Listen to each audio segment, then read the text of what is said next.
नमस्कार साथियों, जय हिंद।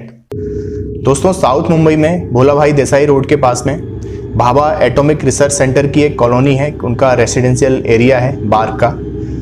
23 फरवरी 2010 की घटना है।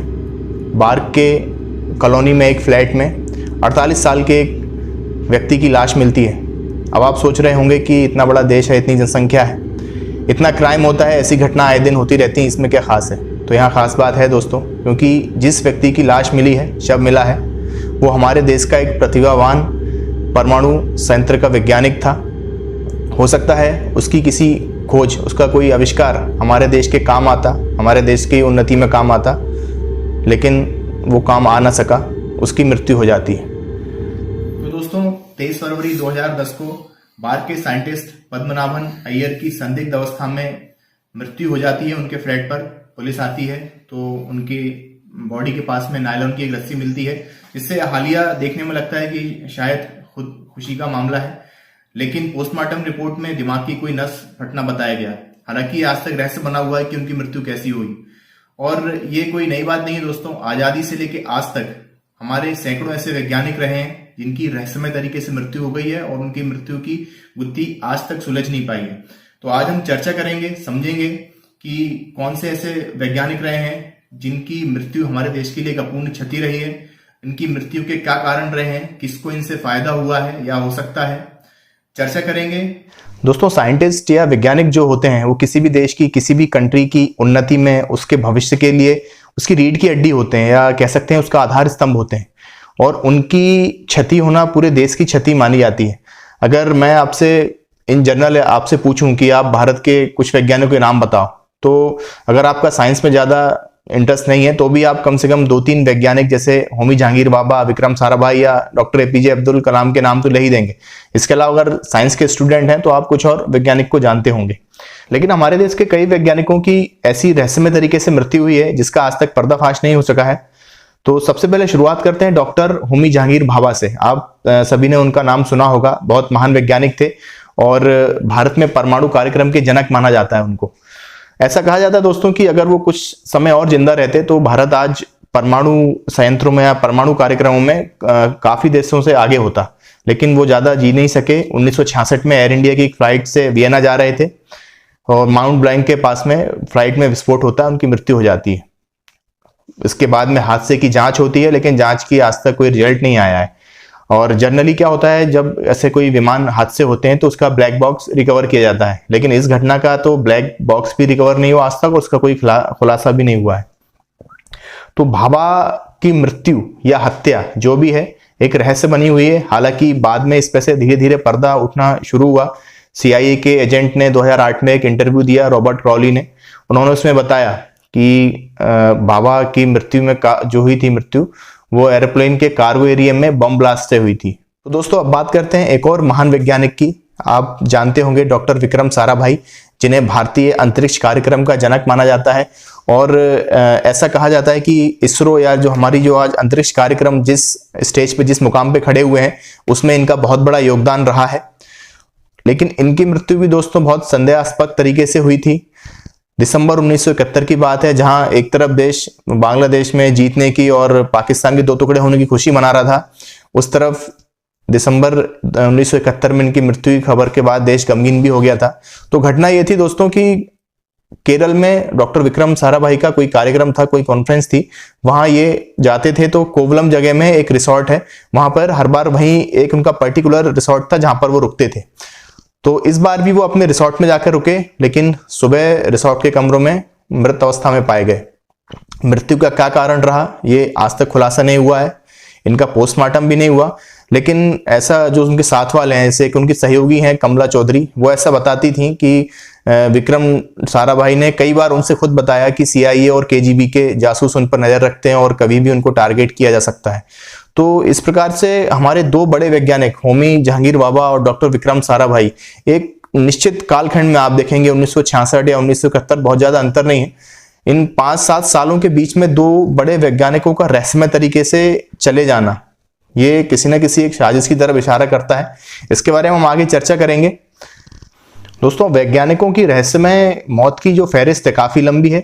इसमें आगे बढ़ते हैं तो देखते हैं कि जून 2008 में कर्नाटक में जो कैगा पावर स्टेशन है वहां कार्यरत वैज्ञानिक थे एक लोकनाथन महालिंगम, उनकी भी इसी प्रकार रहस्यमय तरीके से मौत हो जाती है। जून 2008 में वो सुबह मॉर्निंग वॉक के लिए अपने घर से बाहर निकलते हैं, लेकिन एक हफ्ते तक गायब रहते हैं, उनका कुछ पता नहीं है। पुलिस में भी गुमशुदगी दर्ज कराई जाती है और एक हफ्ते बाद उनकी नदी में लाश मिलती है।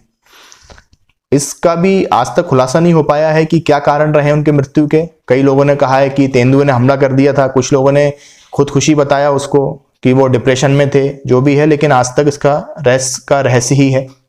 इसी प्रकार 2013 में दो युवा वैज्ञानिक के जोशी और अभी अश्विन, जो कि भारत की पहली परमाणु पनडुब्बी INS अरिहंत प्रोजेक्ट में काम कर रहे थे, उनके साथ भी दोस्तों कुछ ऐसी घटना घटी। उनका एक दिन सुबह विशाखापट्टनम के पास में पेंडुरुथी रेलवे ट्रैक पर उन दोनों के शव मिलते हैं।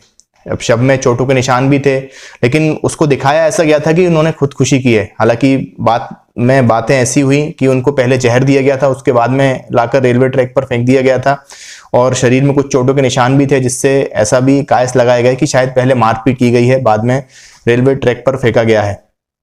इसी प्रकार दोस्तों सन 2009 में मुंबई में बार्क में दो युवा वैज्ञानिक पार्थ प्रतिम बाग और उमंग सिंह, इनकी भी एक लैब एक्सीडेंट में मृत्यु हो जाती है, ऐसा कहा जाता है। और जबकि बाद में जैसी चर्चा हुई, बाद में बताया गया ऐसा कि जिस लैब में उनकी आग लगने से मृत्यु हुई, उस लैब में ऐसा कोई सामान ही नहीं था जो जलने लायक हो। उसके बाद भी उन दोनों की मृत्यु हो जाती है।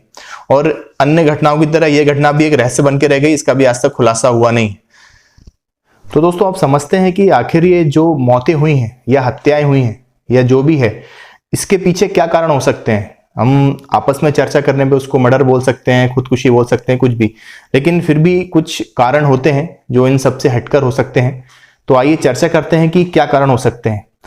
सबसे पहले दोस्तों देखते हैं कि इन हत्याओं और रहस्य के लिए सबसे पुख्ता कारण जो समझ में आता है वो आता है विदेशी जो सुरक्षा एजेंसी हैं उनका हाथ होना। ये कैसे, जैसे मैंने आपको इससे पहले बताया था कि होमी जहांगीर भाभा की मृत्यु के समय जो एयर इंडिया में ब्लास्ट हुआ था, तो CIA के एजेंट ने 2008 में इंटरव्यू देकर खुद बताया था। और उसके कुछ सालों बाद ही डॉक्टर विक्रम साराभाई का भी इसी प्रकार से निधन हो जाता है। तो आप यहाँ देखिए, यह एक 1970 में, मतलब 70 के दशक के आसपास की बात हो रही है, जिस टाइम पे अमेरिका और रशिया के बीच में जो कोल्ड वॉर है बिल्कुल अपने पीक पर था, अपने चरम पर था। और एशिया के अंदर भारत ही एक ऐसा देश था कि जिसको समझ में आ रहा है कि ये आगे चलकर में भारत जो है बड़ा एक शक्ति संपन्न देश बन सकता है। तो भारत जिसके साइड हो जाए, या अमेरिका के या रशिया के, जिसके साइड हो जाए, तो वो इस क्षेत्र में डोमिनेट कर सकता है। तो इसी संभावना को देखते हुए दोनों, रशिया और अमेरिका, दोनों के KGB और CIA, दोनों के एजेंट्स, उस टाइम पे भी ऐसा बोला जाता है दोस्तों कि 70 और 80 के दशकों में दिल्ली की सड़कों में लोग कम और KGB CIA के एजेंट्स ज्यादा घूमते थे। तो एक सीधा सीधा यहां समझा जा सकता है कि CIA या KGB का हाथ इन घटनाओं में हो सकता है। और जिस प्रकार से 70-80 के दशक में रशिया के साथ हमारे संबंध थे, कई सेना से संबंधित हथियार, कई हम ऐसी चीजें जो है रशिया से ले रहे थे, तो अमेरिका को कहीं ना कहीं ये लग रहा था कि हम प्रो रशिया हैं। और डॉक्टर होमी जहांगीर भाभा की मृत्यु से कुछ दिन पहले इन्होंने ऑल इंडिया रेडियो पर एक बयान दिया था, जिसमें कहा था कि हम कुछ ही महीनों के अंदर परमाणु कार्यक्रम का कार्य चालू कर सकते हैं। तो एक ये बहुत बड़ा कारण हो सकता है उनकी मृत्यु का। अब यहाँ CIA ने उसकी मृत्यु की ऑन एयर रिकॉर्ड है, आप इंटरनेट पे जाके सर्च करके वीडियो देख सकते हैं। इसके ऊपर एक बुक भी लिखी हुई है, आप बुक में भी उसको कोट किया गया है, इनकी मृत्यु को आप पढ़ सकते हैं। तो विदेशी एजेंसियों का हाथ होना भी एक इसमें संभावना है। इसके अलावा हम देखते हैं दोस्तों, दूसरा जो एक और कारण लगता है वो इन वैज्ञानिकों की, साइंटिस्टों की आपसी रंजिश भी हो सकता है। अभी कुछ सालों पूर्व में इसरो के एक वरिष्ठ साइंटिस्ट रहे हैं तपन मिश्रा, उनका इंटरव्यू आया था कि उन्हें 3 बार जहर देकर मारने की कोशिश की गई, और वो भी उनके कार्य क्षेत्र में, मतलब जहां वो काम करते हैं इसरो के अंदर ही। अब इतने सुरक्षित क्षेत्र है, वहां पर भी अगर आपको जहर दिया जा रहा है, वो भी 3 बार, और सिर्फ उनको ही नहीं, उनकी फैमिली में भी उनके बेटे को भी जहर देके मारने की कोशिश की गई है। तो कहीं ना कहीं कोई अंदर का ही व्यक्ति है। तो एक आपस में जो होड़ रहती है आगे बढ़ने की, उसको लेकर भी कहीं ना कहीं ऐसी कुछ घटनाएं होती हैं जो आगे चलकर किसी प्रकार की रहस्यमय मृत्यु का रूप ले लेती हैं। अब तीसरा कारण यहाँ दोस्तों हम देख सकते हैं, या फिर जो हो सकता है वो हो सकता है सावधानियों का अभाव। जैसे वैज्ञानिक सालों तक ऐसी जगहों पर काम करते हैं जहां बहुत ज्यादा रेडिएशन होता है, तो कहीं ना कहीं उनके शरीर को वो चीज़ें नुकसान पहुंचाती हैं और कुछ ऐसी प्रिकॉशंस वो नहीं ले पाते हैं जो उनके लिए बाद में जैसे कैंसर जैसी बीमारी हो जाती है, अन्य तरीके की कई बीमारी हो जाती हैं। अब इन्हीं लंबी बीमारियों के कारण में वैज्ञानिक डिप्रेशन में आ जाते हैं और उसी डिप्रेशन के कारण हो सकता है भविष्य में खुदकुशी कर लेते हैं या फिर उनकी असमय मृत्यु हो जाती है। तो ये भी एक कारण हो सकता है। और एक कारण दोस्तों जो मुझे लगता है वो ये भी हो सकता है कॉम्प्लेक्स का कारण, क्योंकि देखिए होता क्या है कि अगर आप अपने इसको परिप्रेक्ष्य में लेकर देखें कि आप कोई काम कर रहे हैं, सालों से उस काम में लगे हुए हैं और जब वो काम सफल हो जाता है और आपको उसका क्रेडिट ना मिले तो आपको कैसा फील होगा। तो वैज्ञानिकों के साथ भी कुछ यही समस्या है दोस्तों। कुछ जैसे जिनको प्रोजेक्ट होते हैं, जैसे हम बात करें चंद्रयान की या मंगलयान की किसी की भी, उसमें सैकड़ों वैज्ञानिक लगे हुए हैं जो सालों से अपने आप को खपाया हुआ है, उन्होंने सालों से काम कर रहे हैं। लेकिन जब वो मिशन सफल हो जाता है तो अल्टीमेटली तारीफ किसकी होती है? उस टाइम पे जो एजेंसी का हेड होता है, जैसे इसरो का जो उस टाइम पे हेड होगा तो न्यूज में वही आता है, सोशल मीडिया पर वही चलता है, उसी की तारीफ होती है, पीएम भी उसी के लिए लगाते हैं। तो हालांकि एक टीम वर्क है, काम सभी का है, लेकिन जिन लोगों ने काम किया है, जिन्होंने अपना समय दिया है, कहीं ना कहीं वो एक फेम से वंचित रह जाते हैं, उनको वो फेम नहीं मिल पाता है। तो हो सकता है कुछ लोग इसी बात को लेकर में उनके अंदर कॉम्प्लेक्स आ जाता हो, कॉम्प्लेक्स के बाद में डिप्रेशन में चले जाते हो। जैसे मैं एक उदाहरण दूं आपको, नील आर्मस्ट्रांग ने चंद्रमा पर पहला कदम रखा हुआ था और उसके कुछ मिनट्स बाद ही बज एडविन ने दूसरा कदम चंद्रमा पे रखा, लेकिन बज एडविन को बहुत ही कम लोग जानते हैं, लेकिन और नील आर्मस्ट्रांग को पूरी दुनिया जानती है। इसी बात को लेकर बज एडविन धीरे धीरे डिप्रेशन में गए, एल्कोहलिक हो गए, नशे की आदत उनको पड़ गई और बाद में इस हद तक उनकी स्थिति पहुंच गई कि शायद सुसाइड भी कर सकते थे। तो इसी प्रकार से साइंटिस्टों को इस अवस्था से भी गुजरना पड़ता है। तो दोस्तों ये कुछ कारण हो सकते हैं इन रहस्यमय मृत्युओं के। अब दोस्तों समझते हैं, बात करते हैं कि अगर कोई हमारा देश का वैज्ञानिक इस प्रकार उसकी मृत्यु हो जाती है तो इससे हमें क्या फर्क पड़ता है और हमें क्या फर्क पड़ना चाहिए हम एक देश के नागरिक होने के नाते। तो देखिए, अगर आप इंडिविजुअली सोचेंगे तो एक पर्टिकुलर आपको इससे कोई फर्क नहीं पड़ रहा, लेकिन एक लॉन्ग टर्म में आपके देश के लिए बहुत बड़ी हानि है ये। और ये एक ऐसा मामला है जो जर्नली उठाया भी नहीं जाता है। आप जैसे देखेंगे बॉलीवुड में, हॉलीवुड में कई ऐसी फिल्में बनती हैं जो पुराने कोई हीरो या किसी की बायोग्राफी अपने नायकों के लिए बनाई जाती है, देश के हीरो के लिए, लेकिन आपने बहुत ही कम ऐसी फिल्में देखी होंगी जिनमें साइंटिस्टों के लिए या फिर विशेषकर भारत की बात करें तो ये जो पूरा घटनाक्रम मैंने आपको बताया है इसके लिए कोई एक पर्टिकुलर मूवी बनी हो या फिल्म बनी हो। तो यदि इन्हीं की जगह कोई सेलिब्रिटीज होते हैं, जैसे आपने हाल ही में देखा होगा बॉलीवुड में सेलिब्रिटीज की मृत्यु हो जाती है, सोशल मीडिया पे हैशटैग चलते हैं, कई महीनों तक आंदोलन चलते हैं, वायरल चलती हैं चीजें, लेकिन साइंटिस्टों की मृत्यु पर मुझे नहीं लगता कि किसी एक सिंगल न्यूज़पेपर में भी कोई खबर आती है। कभी आती भी है तो एक कॉर्नर में किसी बॉक्स में आकर वो अगले दिन चली भी जाती है। दोस्तों हमारे देश के सभी वैज्ञानिक हमारे लिए हीरो हैं, हमें उनका सम्मान करना चाहिए, उनके बारे में जानना चाहिए और हमारे देश की सुरक्षा एजेंसियों को भी चाहिए कि उनकी सुरक्षा का पुख्ता इंतजाम करके रखें और इस प्रकार की घटनाएं दोबारा भविष्य में ना रिपीट हो। तो दोस्तों इस वीडियो के माध्यम से मैंने आपसे चर्चा की है कि किस प्रकार हमारे देश की जो क्षति हुई है वैज्ञानिकों की, और उम्मीद करता हूँ आपको समझ में आया होगा। आपकी इस बारे में क्या राय है ये आप कमेंट बॉक्स में जरूर लिखिएगा। आज के लिए इतना ही, धन्यवाद, जय हिंद।